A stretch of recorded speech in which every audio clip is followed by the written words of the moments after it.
Well, we are glad you guys are here. I am super, super excited. We're actually going to record this so that we can put it on our YouTube channel. If you don't already subscribe to our YouTube channel, it's really great. You should. It's really quality stuff on there. Yeah, Allie's on there, so you want it. So, and Caitlin. So, but actually tonight's talk, I'm super excited about. I had asked Tammy Grooms, who's going to be coming up in a minute, to speak back in March. Believe it or not, a long time ago. And I said, hey, would you talk on this subject? And she's like, I think you got the wrong person. And I'm like, you know what? I don't think so, because I kept praying and you kept coming to my mind. So God really brought her story out and what she's going to share with you tonight. Tammy's been a part of this church since, I want to say it started, but no, probably what, 22 years? Thanks. But you're young. I just mean she is like part of the fabric of the church, you know. 23, 24, 32. See, I wasn't even close. 32 years. The first time I interacted with Tammy was awesome. It was part of a women's Bible study. And I'm not a great women's Bible study person because I don't like doing homework.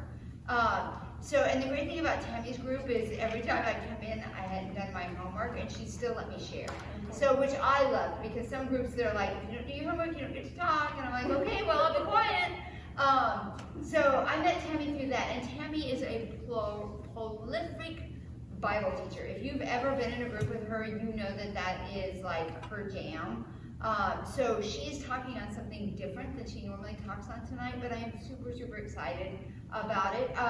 You have no paper, and then please feel free to write down any questions you have. I did ask her at the end, I'm like, hey, can you do a Q&A? Because I feel like I listen to talks like this, and then at the end, there was a question I came in with. I mean, I don't know about you guys. I usually have, I'm like, I need to ask this, you know, for me. So thank you guys for coming tonight, and please give it up for Miss Tammy. Woo!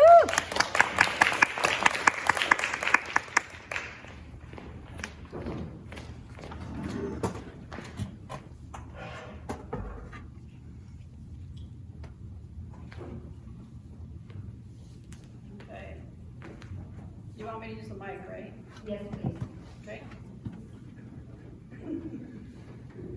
Hello, hello, hello, hello. Hello. Did you turn it on? Is it on there? Just, Yep. Up, right, you said you turned it off, right? yeah, just tap it. And then did you flick it up? Sorry, guys. We did practice this before we got here. There we go. How about that? Hello? No, I wasn't doing anything. I can talk loud if you want. What is it? Hello, hello. Hello. Just talk loud. Talk loud? Okay, I'm gonna talk loud. Can you guys hear me? Yeah. Hear me? Okay. Great. What? It's great to see everybody. Tammy, there you go. It works now. Does it work now? Does it work now? Is it on? It's on. It's up. There we go. Try now. On. Hello? There you go. Hello. There you go. Is that it? Yep. Okay. Okay. Aha. Wow. Okay, now we're ready. Hi, everybody. I'm glad you're here. As Bonnie said, a little about myself. My name is Tammy Grooms. My husband, Dr. Scott Grooms, is here on staff at FCC. We've been married 35 years. We have one son and a lovely daughter-in-law. We've been members of FCC for just about 32 years. This month or next month, it'll be 32 years.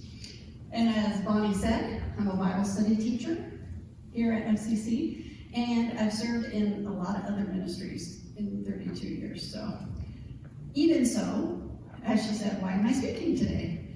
And what's really interesting that God laid me on her heart is she didn't know my story with my son. So it was really interesting that she asked me to talk on this. So the Lord actually put me on her heart. I am by no means an expert in child rearing or specifically anxiety, but I do have an anxious child. And Bonnie graciously asked me to share the lessons that helped me so I can encourage you on your journey with your child. I'm going to share 4 specific actionable items or practices that really helped me and my son. I want to be clear that I'm simply offering my experience. Your child's anxiety will not go away if you implement these practices, but hopefully it can help reduce the occurrence and effects. Also, you know your child, I don't. If you think their anxiety is more than what a few changes in behavior might mitigate, please seek professional help. We have an awesome counseling center here at FCC, and they would love to help you and your child. So let me ask you, what is your most common response when dealing with anxiety? Your response, not your child's. Just first thing that comes to your mind. So you guys all thinking. So do you hide in your shell like a turtle? Do you lash out ready to fight? Ding, ding, ding. We're coming out. Or do you remove yourself as best you can, put up a wall? Nobody's going to speak with me. I'm going to remove myself. It will go away.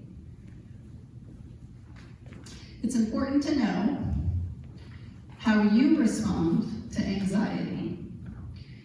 Excuse me. You respond to situations that cause you anxiety because although I specified your response and not your child's, you're going to see yourself in them. Okay? We see similarities. We teach behaviors like dealing with anxiety or stress to our children, whether we're aware of it or not, because we model it for them. Super fun. I thought I had hidden it really well. Not so much. However, you also have to understand that they aren't just a mini-me of you, and they have a variety of input that makes them who they are right now, and that can change as well. So you will see other traits in them that are different than you as well. So let's start by defining anxiety versus stress. So most people use anxiety and stress as synonyms. But generically, stress is typically a force or influence, whereas anxiety is a response to the force or influence. Both are situational. Merriam-Webster defines medical anxiety. Okay, medical anxiety as an abnormal and overwhelming sense of apprehension and fear, often marked by physical signs such as tension, sweating, and increased pulse rate, by doubt concerning the reality and nature of the threat, and by self-doubt about one's capacity to cope with it. Okay, you lost me. That's a big definition. That's because it's medical anxiety. But I share that because I want to start us off with a definition so that we have the same starting point, okay? So I will define anxiety for this talk as a sense of fear, which involves doubt as to my ability in dealing with it. Okay, so my son was a sweet kid, kind, intelligent. He's very inquisitive, loved to learn. One of his very best qualities, even to this day, is that he sometimes only sees the good in other people. So when interacting with others, many times he assessed his situation incorrectly. You can probably guess that at times this has been his Achilles heel, in that he sees a person or situation in a positive light when the truth might be that this absolutely was not the case. Consequently, anxiety developed because he was constantly unsure or fearful of the outcome of many encounters. Compounding that, my son hates confrontation. So how many times can we say that? Hate, hate, hate, hate, hate. He hates confrontation.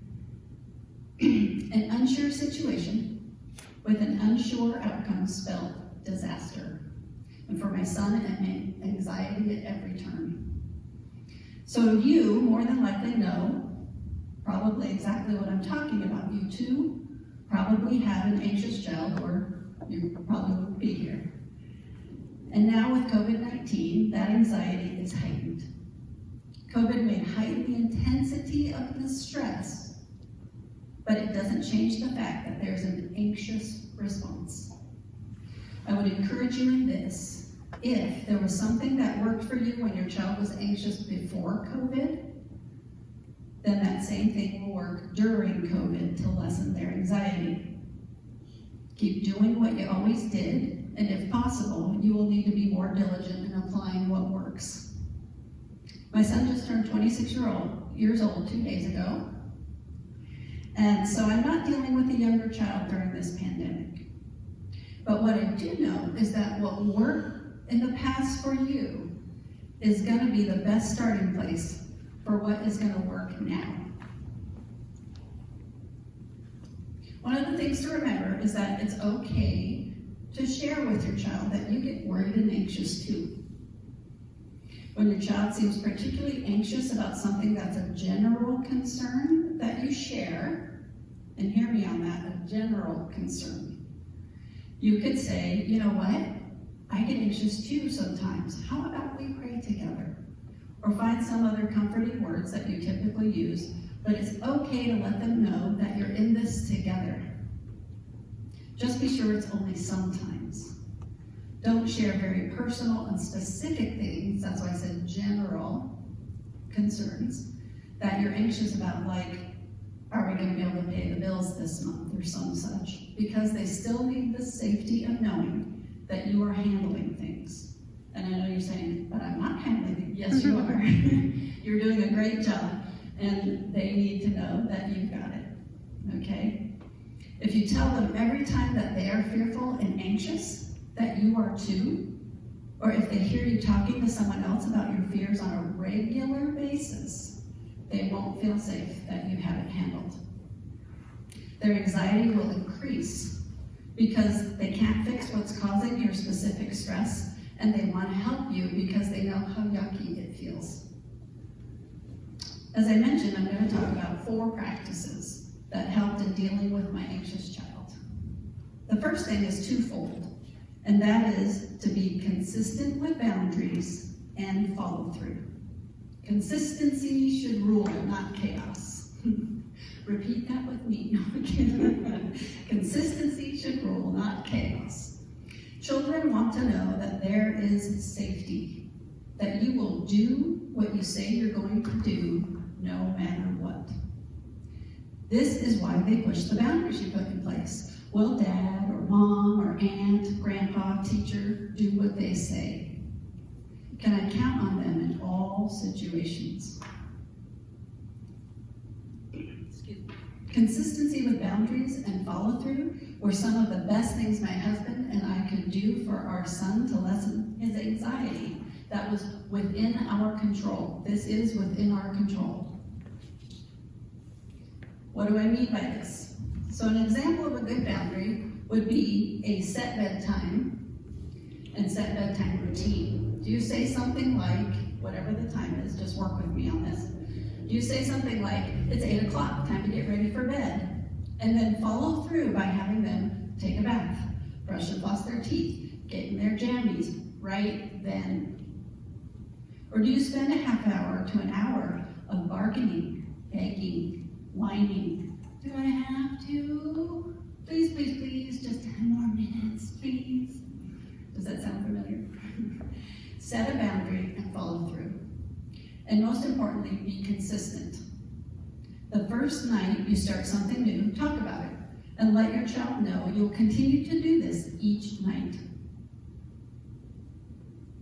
Don't do it one night, and because there's pushback or a tantrum, you give it up by the 3rd night because, hey, you're tired, I get it. You've been working, you've been doing whatever you need to do, but don't give it up by the 3rd night or even the 2nd week.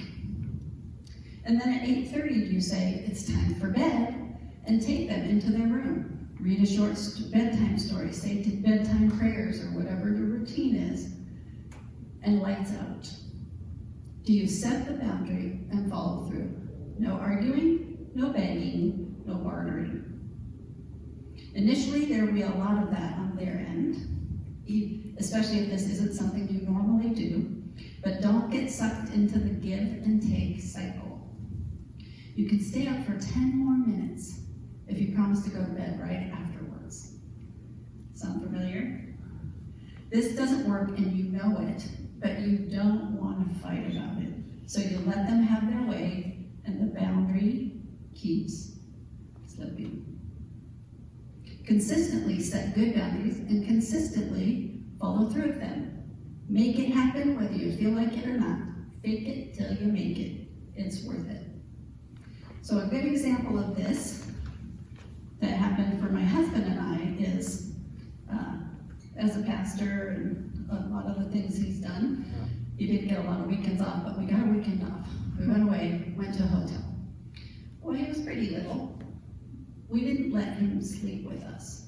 So we had a king bed, but we opted to talk to the hotel, and they brought up like a little, it was almost like a crib cot thing. It had some little short sides, but they rolled it up for us. Bed's against this wall, TV's against that wall. We made sure the TV was off, the bed was against that wall as well. But at 8 o'clock, and we're thinking, well, we don't want to go to bed at 8 o'clock. But we stuck to our guns, and what we did was, we went through his routine. We did a little bath, we read our book, we brought his lamb so he could sleep with it, and we did our same routine. We had him jump up on the bed, snuggle with us, we read our book, we said our prayers, and I sang him his bedtime song. And I put him in that crib. We turned on the TV after he's in the bed and didn't see it, no volume, turned off all the lights, kissed him and said good night. And that child popped up one time to look at us, make sure mom and dad was there, so he's safe. Mom and dad are here, I'm in a different place, but I'm with mom and dad, so it's okay. Slept through the night. My husband and I looked at each other and we were like, yes, it has paid off.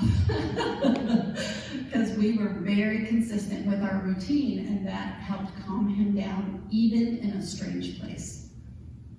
So another example of setting a good boundary and following through would be a regular daily homework time. COVID or not, if we don't set aside time for homework tonight, then there's going to be a huge stress in the morning that it isn't going to be done before we go to school or our Zoom teaching session starts. Poor time management on our part is a stressful influence that equals anxiety for your child. Consistency with schedule can help alleviate this. I would encourage you not to think, well, they're old enough, they can set their schedule and get things done. Try and see it from your child's perspective. There are so many other things that are pulling at their time, young or older, fun things in their mind. They typically make the wrong choice if they're supposed to do homework, but want to see friends, talk on the phone, watch TV, play outside instead. Kids don't, what we would call, play the movie forward, so to speak, and recognize if I do my homework now and get it done, then I can relax and have fun. That type of thought process is learned, and typically not until they're quite a bit older. When faced with the consequence of their poor choice not to do their homework the next morning, they struggle to cope with it, trying to do an hour's worth of homework in 15 minutes, more anxiety. Help them lessen the anxiety by creating an environment that's consistent and has a general set routine. Don't get me wrong, I'm not suggesting you become inflexible, Attila the Hun, homework. But routine is safe and secure. Your child doesn't have to guess what their overall day and evening will look like. There's comfort for an anxious child in knowing their boundaries and knowing that you will follow through so they don't have to add something to their plate that they don't feel they can handle. Remember that it's the spirit of the law, not the letter of the law. Like I said, don't become Attila the Hun. Just don't go overboard with allowing a little change here, a little schedule slip there. You have children, you're responsible for them. Your life and schedule will and should change accordingly. Let your child see that you're a person of your word, that you consistently follow through. This gives them a huge sense of safety and love. When you tell your child to go to the park, be sure you plan for it. I know nothing's perfect, and it's a lesson that your child needs to learn as well. Life isn't fair, life isn't perfect, not everything happens the way we planned, but be willing to take responsibility for your actions and also apologize if necessary. I get it, sometimes life happens. Johnny Mommy did say we'd go to the park, but things changed, so we can't. I'm sorry, but let's look at the calendar together and figure out when we can go next week. Or, Johnny, I need to apologize to you. I thought we would be able to go to the park, like I said, but we can't this week. How about if we reschedule it for next Wednesday after school? But be sure to work at being consistent with following through on things stated, and that apologizing doesn't become your norm.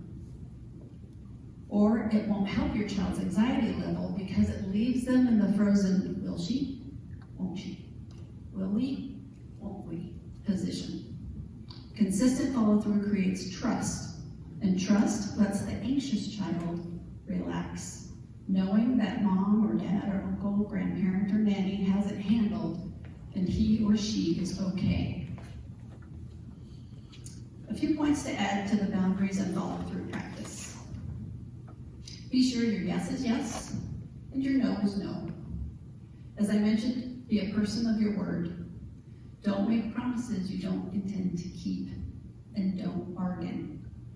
Mommy, you promised we would go to the park if I ate my sandwich.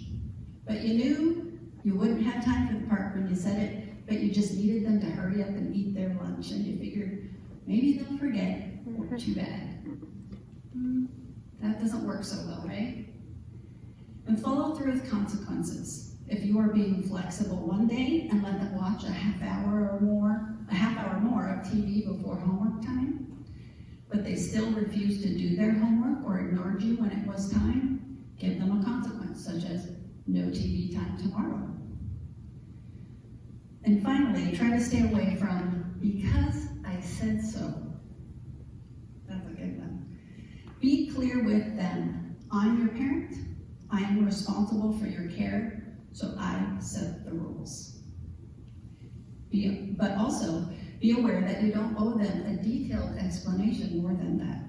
It's important to dialogue about why you do what you do for requests and consequences to make sense, but you need to draw the line at they deserve a full explanation. You don't answer to them in that sense. You are taking care of them. Keep the lines of communication open, but they are not your peer or someone you're accountable to about why you do what you do on their behalf. Again, I'm your parent, and I'm responsible for your care, so I set the rules is a great response to why. I have an engineer's grandson. Why? Why? Every question. He had so many whys. I remember one time laughing because my husband said, there are no more whys. Because it never ended. So the second practice, okay, that was the setting boundaries and follow through. Second practice has to do with disciplining after your child makes a mistake. It's imperative to separate the behavior of your child versus who they are. And what I mean by this is, when your child lies, for example, don't tell them that he or she is a bad boy or a bad girl. You've been a bad boy. You've been a bad girl. Lying is not an acceptable behavior, and he needs to know that. But he, as a person, is not bad.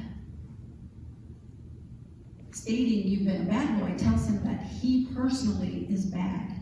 It doesn't make the distinction between him and his action. Be clear with this, saying something along the lines of, Johnny, it was not okay for you to lie about X, Y, or Z. I haven't taught you to lie, and I don't like that behavior, and it hurt your friend. You need to explain that there are consequences for our actions, and although there will be consequences for his behavior, loss of playtime or apologizing to that friend, that you and he are okay. Tell him directly that you still love him, and nothing will change that. This approach is a good one for any child, but especially the anxious child. And the reason why is because if he thinks his identity is that he's a bad boy, then the next time he makes a mistake, he will become anxious. He will be fearful that he won't be able to deal with your disapproval and disappointment, and eventually he will lose your love and approval forever. Our son did pretty well as a little guy. Our consistency with boundaries and follow through paid off in so many ways to lessen his anxiety. Also, clearly telling him that who he was separate from what he did was truly great in alleviating much of his fearfulness. My husband was wonderful about crouching down and talking to him at his level. I can't tell you how many times I heard him say after disciplining him and he had misbehaved, "You and I are okay. This doesn't change how much Mom and I love you." We saw that our home became his haven, a sanctuary of love and acceptance. I remember being concerned because he had several friends whose families were much wealthier than we were. And I thought any day he would come home and tell my husband and I that he hated our little house and he wanted a bigger, nicer house, like his friends. But that day never came. And my husband encouraged me that it was a silly thing to worry about. We were diligent with our boundaries and follow through and generous with our love, even in discipline. This helped to make our little home our son's favorite place, and he enjoyed being there with us together as a family. At home is where he was less fearful and could manage his anxieties. But then my son became a teenager. And high school and college were devastating for him and on our relationship.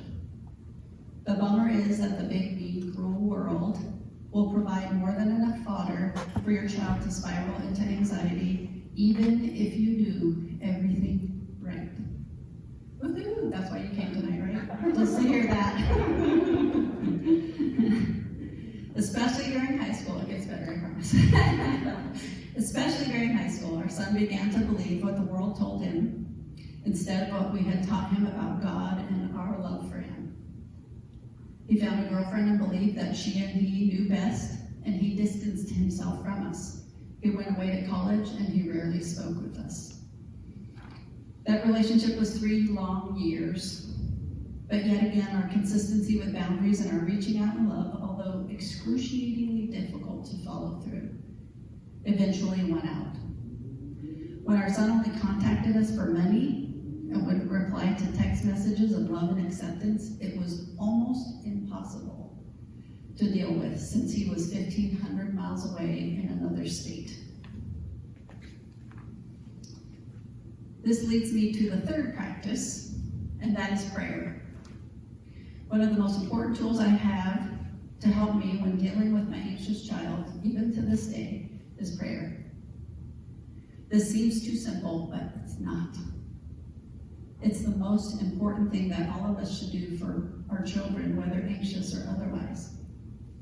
For those 3 years, I was in constant prayer for my son, talking to God and begging him to protect my son, to encourage him, take care of him, calm him, bring him back to his loving and kind self, and to restore our relationship.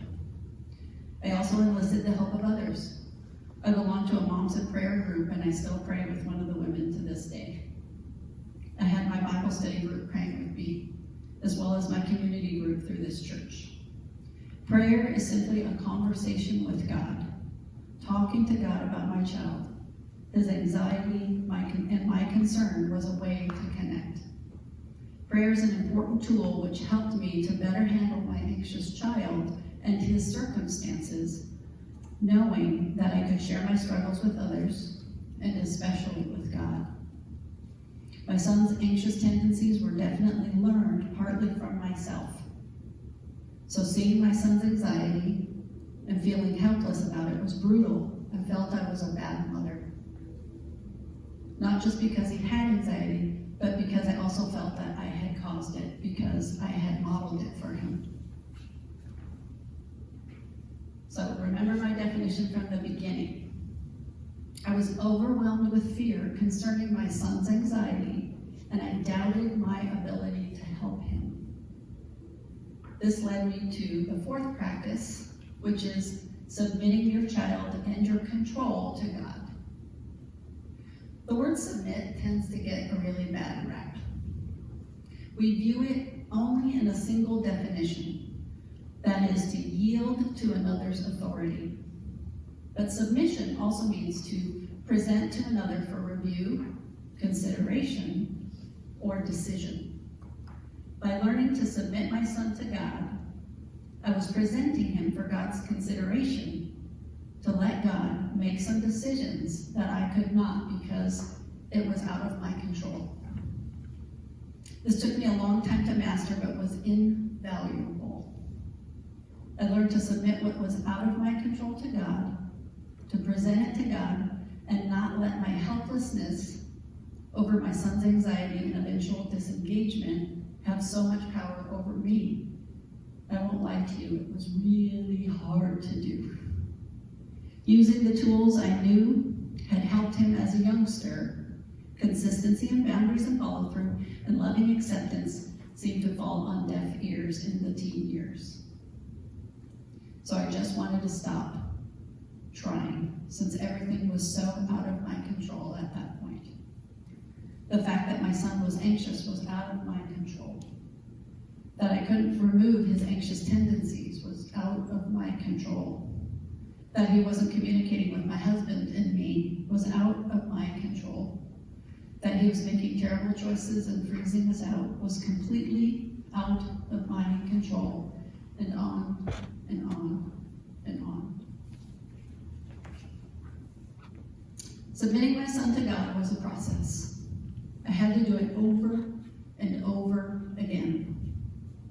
Praying and asking God to take care of the situation and to give my mind rest. To care for my son when I couldn't, and to lift me up to be able to move forward through the struggle.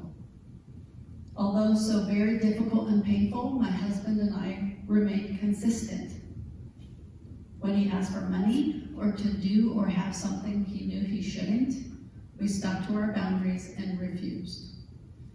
Kind of like a knife to my heart, but hey, we did it. Even though I felt our relationship becoming more and more strained. And I didn't always feel kind or loving towards him either. But I would force myself to send him text messages like I always had before, telling him that he was my beautiful son and that he was a blessing to me and I loved him so very much. I had to believe that God would care for him if I kept the lines of communication open. I had to let him make his own way 1,500 miles away, submitting my lack of control to God, praying like a crazy woman, and trusting in the process was hard. It was one of the hardest things I've ever done. But I was at a point where I almost couldn't function under the circumstance. So I let go of what I couldn't control and put God in the mix as sovereign over it all. I'm happy to say that my husband and I once again have a strong and restored relationship with our son. Several years later, however, my son told me that during those 3 years, his anxiety had moved into depression due to his situation with his girlfriend. As he was separated from her by attending a different college and some other factors, she ultimately broke up with him. Consequently, he had begun cutting himself while he was away at school and contemplated suicide during that time.